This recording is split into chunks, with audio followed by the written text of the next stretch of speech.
Halo pemirsa, selamat berjumpa kembali dengan saya Argo Pratomo Nugroho, RBTV Asli Jogja. Kali ini saya berjalan-jalan di wilayah Pasar Sriwedani Yogyakarta atau Pasar Beringharjo. Di sini di sebelah selatan pasar ini saya menghadiri sebuah pameran di Taman Budaya Yogyakarta. Di sini saya akan menemui nanti para pelukis yang pameran pada hari ini, yaitu Maman Rahman dan Dwi Martono.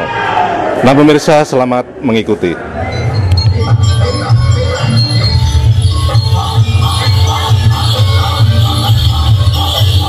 Kedua kalinya sebagai sambutan penulis, saya persilakan untuk Profesor Martinus Dwi Marianto MFA PhD, dipersilakan untuk maju ke depan.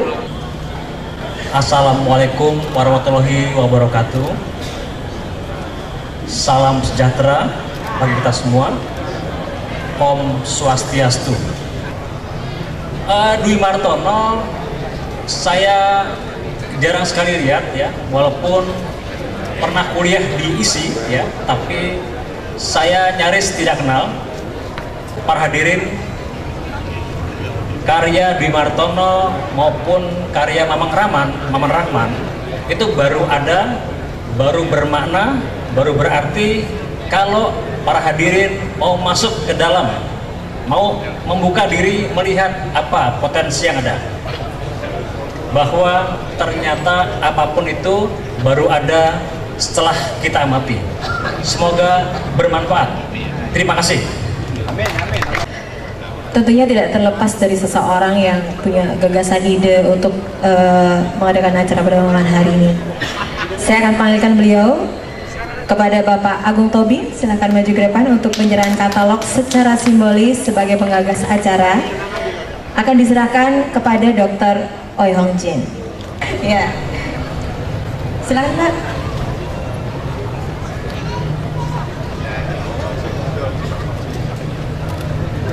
Iya, ini sebagai katalog dari Bapak Agung untuk diserahkan kepada Dr. Oi Hong Jin. Ya, berikan tepuk tangan semuanya. Ya, mungkin kedua perupa Maman Rahman dan Dwi Martono bisa maju ke depan. Ya.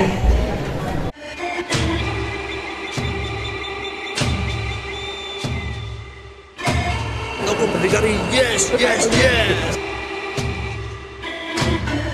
Toko berdikari, yes, yes, yes. Ini langsung penyerahan lukisan dari perupa Maman Rahman kepada Dr. Oi Hong Jin. Ya, untuk lukisannya mana Mbak? Di sini akan diserahkan kepada Dr. Oi Hong Jin. Ini dari Maman Rahman.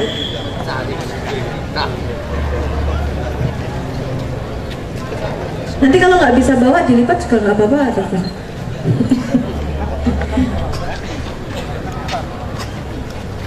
Bisa dibuka? Oke, kita langsung buka. Musiknya nggak ada ya? Sepi aman. Jeng jeng jeng jeng. Hasil elektronik. Wes, keren. Ya. Terima kasih banyak, Maman, yang saya kenal sudah lama sekali. Juga untuk dua kataloger ya, Agung dan Saudara Dwi Martono. Semoga pameran ini sukses. Dan perlu saya beritahukan bahwa ini bukan koleksi saya yang pertama, karena lama sekali saya sudah mengkoleksikannya. Pameran ketika saya diberitahu Maman Rahman dan Dwi Martono, sorry Mas Dwi. Memang yang pertama, Maman Rahman ini buat saya tidak asing lagi, karena dia adalah angkatannya Nasirun, Entang, Yuni, Pupuk dan sebagainya, sehingga saya mengenalnya udah lama. Dan memang pada waktu itu ketika saya belum sibuk sekarang, saya sering hampir setiap hari main ke Jogja dan juga singgah ke tempatnya Maman Rahman dan tertarik dengan karyanya dan mengkoleksinya. Dengan mengucapkan puji syukur pada Tuhan Yang Maha Esa, maka dari ini kami buka pameran dari Maman Rahman dan Dwi Martono. Terima kasih. Iya. Dr. OMG dipersanakan nanti untuk potong pita. Iya, di sini dulu. Dan juga oke silakan. Dan juga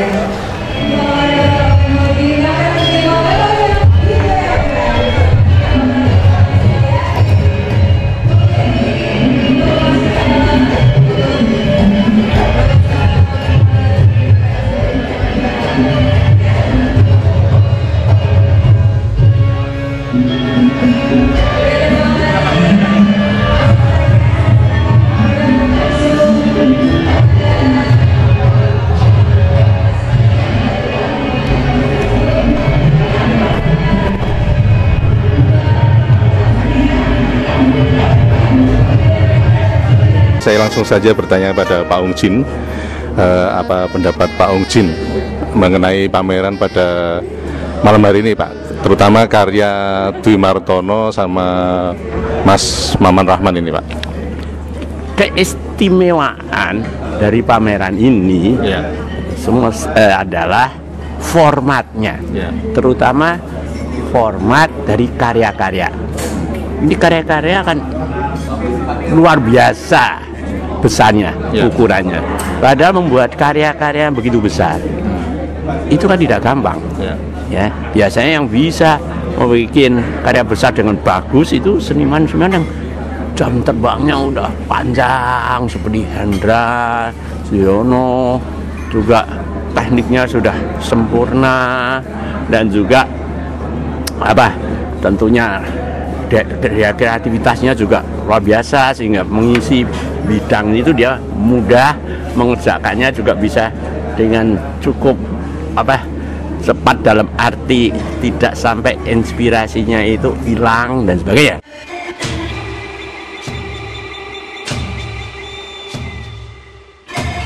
Toko berdikari, yes, yes, yes. Toko berdikari, yes, yes, yes. Tapi ini kan dua orang ini walaupun tidak muda, tapi kan belum termasuk seniman senior. Bahwa yang saya kagumi dari mereka itu bahwa mereka itu berani mencoba.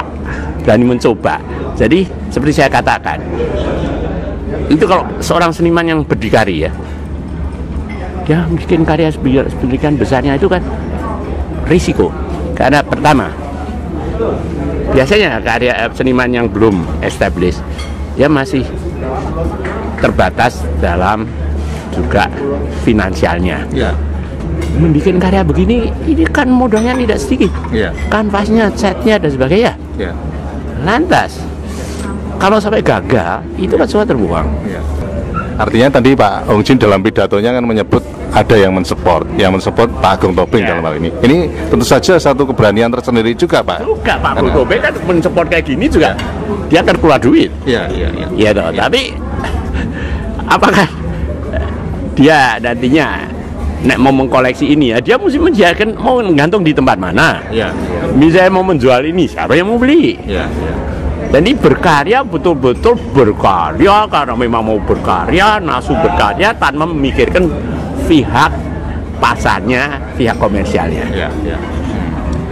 Tapi menurut Pak Ung Jin memang perlu ya istilahnya kehadiran seperti Pak Agung Tobing ini di dalam dunia seni rupa Indonesia. Dalam dunia seni rupa sejak dahulu kala itu selalu sponsor patronage, namanya patronage itu penting. Baru-baru beberapa hari yang lalu saya diwawancarai dari suatu institusi dari Singapura tentang patronage juga. Zaman dulu sudah hanya zaman ketika seni itu masih hanya ada di gereja, itu kok tidak ada paus, kardinal yang menyponsori seniman itu, mana bisa? Michelangelo bikin ini, Sistine Chapel dan sebagainya, kan kemudian raja-raja, patronage itu memang Indonesia kan yang jelas sekali yang saya selalu sebut super patron Bung Karno. Nggak ada Bung Karno, seni rupa Indonesia mungkin belum seperti sekarang. gitu loh.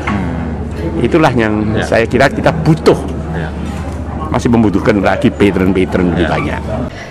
Nah pemirsa, langsung saja saya bertanya dengan salah satu pelukisnya yang pada malam hari ini dipamerkan, yaitu Mas Dwi Martono. Selamat malam Mas Dwi Martono. Selamat malam Pak. Terima kasih Mas. Gimana Mas Dwi, proses kreatif selama ini yang Anda lakukan akhirnya sampai pada pameran yang cukup spektakuler pada malam hari ini, Mas? Kalau proses dan kerja dan tahapan saya rasa, karena saya belajar di seni rupa ya, dari SMSR, terus isi ada menyeket, ada gambar bentuk, ada, itu bagi saya kok biasa saja. Jadi misalkan saya bikin ini itu ya hanya mengeluarkan apa yang dulu pernah saya alami, saya pelajari. Jadi nggak ada problem. Juga ukuran saya nggak problem, karena juga di perjalanan saya pernah di Pak Gat, Tot Sudrajat, bikin poster tinggi. Jadi kalau format saya nggak masalah, tema juga nggak masalah. Iya. Artinya ini jadi semacam rutinitas gitu atau bagaimana menurut Anda? Ya bukan hal yang berat, yang mengejutkan.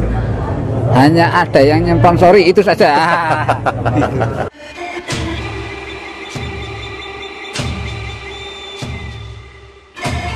Toko berdikari, yes, yes, yes. Toko berdikari, yes, yes, yes. Kalau sponsori ada yang danani, itu saja. Oh gitu ya. Coba semacam Pak Agung itu jumlahnya banyak, mungkin lah itu lebih dan lagi ya. Kalau saya nggak berpikir tidak ada begitu. Tema itu hanya ngarani saja, begitulah. Mau tema Borobudur, mau Parangtritis, mudah lagi itu pantai. Artinya sebagai seniman, Mas Dwi Martono sangat menganggap penting sekali ada semacam orang yang mau peduli ya. Justru itu, kalau saya melukisnya sudah nggak masalah. Tinggal bagaimana, misalkan saya sudah punya lukisan, itu mau saya kemanakan, itu yang jadi masalah. Iya, kalau lukisannya nggak masalah. Mau bikin Parangtritis, mau bikin pasar burung, mau bikin apa saja. Tapi ini di garis bawahnya loh. Mas, ini saya, Dwi kok menyepelekan? Oh enggak, saya enggak menyepelekan. Itu juga pakai proses saya menyeket, bagaimana saya merenung, bagaimana saya membaca, bagaimana saya memilih konsep, katakan apa kecenderungan saya, begitu. Itu sudah melalui proses. Iya. Bagaimana saya membuat warna, suasana. Tapi kan ibaratnya itu sudah dari dulu panganannya begitu ya, sekarang keluarkan ya. Tapi karya yang sangat panjang seperti ini kan, atau sangat besar seperti ini kan, mungkin satu pengalaman tersendiri juga, Mas. Gimana? Ya, secara format iya. Cuma pengerjaan enggak. Saya menikmati dan asik dan nggak ada kesulitan. Alhamdulillah, nggak ada kesulitan. Nah, betul. Ini total yang mengerjakan Mas Dwi sendiri ya? Saya sendiri. Itu saja yang mengagetkan. Dan merasa bersyukur ya? Iya. Oke, terima kasih Mas Dwi. Gitu, Mas. Terima kasih, Mas. Nah pemirsa, langsung saja saya bertanya dengan salah satu pelukisnya juga, yaitu Saudara Maman Rahman. Selamat malam Mas. Selamat malam Mas Maman, ini karya pada malam hari ini kelihatannya memang sangat berbeda ya dengan yang selama ini Anda tampilkan, dan ini ukurannya cukup spektakuler ini. Ini bagaimana ini ceritanya Mas? Ya, otomatis saya sangat bangga artinya karya-karya yang cukup besar ini bisa ditampilkan terwujud akhirnya. Harapan-harapan saya yang selama hampir dari tahun 2007 itu saya proses berkarya ini, termasuk instalasi, akhirnya juga cukup sukses dan luar biasa. Ketika saya bertanya pada Pak Hong Jin, itu juga disinggung soal istilahnya sponsor ya. Dalam hal ini kan Pak Maman juga disponsori oleh Pak Agung Tobing itu. Ini menurut Pak Maman gimana? artinya itu sangat berarti sekali atau bagaimana menurut Pak? Ya otomatis ya, karena secara materi ataupun mengapresiasikan kebebasan, saya lebih bebas, dan untuk mengapresiasikan karya-karya ini tidak ada keterbatasan, tidak ada keterikatan. Artinya saya bisa menggambar semau saya, apa yang saya inginkan, yaitu yang hasilnya karya ini, walaupun ada sponsor-sponsor yang sifatnya tidak terikat. Ya. Artinya tidak istilahnya mematikan kreativitas Mas Maman ya. Artinya malah justru itu sangat menganus sekali ya. Iya, otomatis, karena kalau ada keterikatan, otomatis kan kebebasan sebagai seniman itu keterbatasan. Di sini saya mengekspresikan kebebasan dari lukisan ataupun finansial apa itu, ya kita bebas. Sejauh ini menciptakan karya-karya seni yang saya ciptakan itu cukup potensi untuk di ruang publik ataupun untuk dikoleksi kepada kolektor. Ya, dan Anda membuktikan pada malam hari ini ya. Ya, terima kasih atas pemeriksaannya, pengamatan dari ruang publik. Oke, terima kasih Mas Maman. Ya. Nah pemirsa, akhirnya saya Argo Pratomo Nugroho mengucapkan terima kasih atas perhatian Anda. Selamat malam dan sampai jumpa.